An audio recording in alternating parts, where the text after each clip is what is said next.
Tu as sûrement déjà vu son visage sans connaître son histoire, mais cette TikTokeuse a été tuée quelques instants après avoir coupé son live. Yoonji Ah était une TikTokeuse coréenne suivie par plus de 300 personnes. Elle rêvait de devenir mannequin, alors pour gagner plus vite en notoriété dans l'industrie du cinéma coréen qui est déjà saturée, elle se dit que commencer sur les réseaux sociaux serait une bonne idée. Et on connaît tous les réseaux, plus tu es connu et plus tu attires des personnes différentes. Tu es exposé à la bienveillance mais également à la malveillance. Un jour, elle a fait la rencontre d'un homme de 50 ans surnommé Joy Black sur TikTok. Il a saisi l'opportunité pendant le confinement et a créé une pseudo-agence d'influenceurs. Son but est d'aider les créateurs de contenu à monétiser leur live et leur contenu en échange d'un prélèvement d'au moins 30% sur leurs revenus et cela pouvait monter jusqu'à 50%. Il est décrit par son entourage comme manipulateur, calculateur et dominant. Pour mettre les influenceurs en confiance, il n'hésite pas à s'inventer une vie. Par exemple, en louant des véhicules de sport, en s'exposant avec des montres ou en faisant des photos avec des stars. Joy Black a eu l'idée de faire cela car il était endetté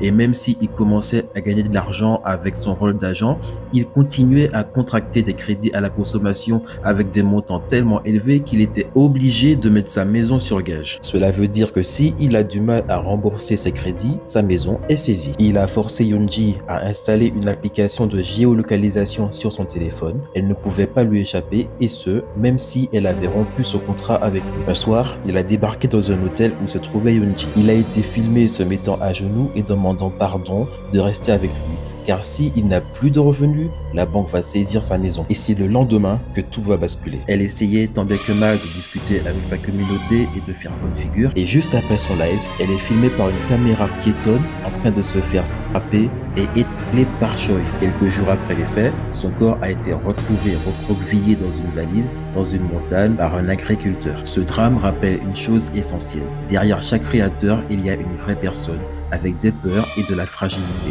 Les réseaux sociaux montrent des sourires, mais cachent parfois des cris et appellent à l'aide. N'hésite pas à partager la vidéo pour un meilleur référencement. Et si tu aimes les histoires vraies et les cas tragiques, like et abonne-toi. Eh mais pourquoi il a fait ça? C'est un fou lui.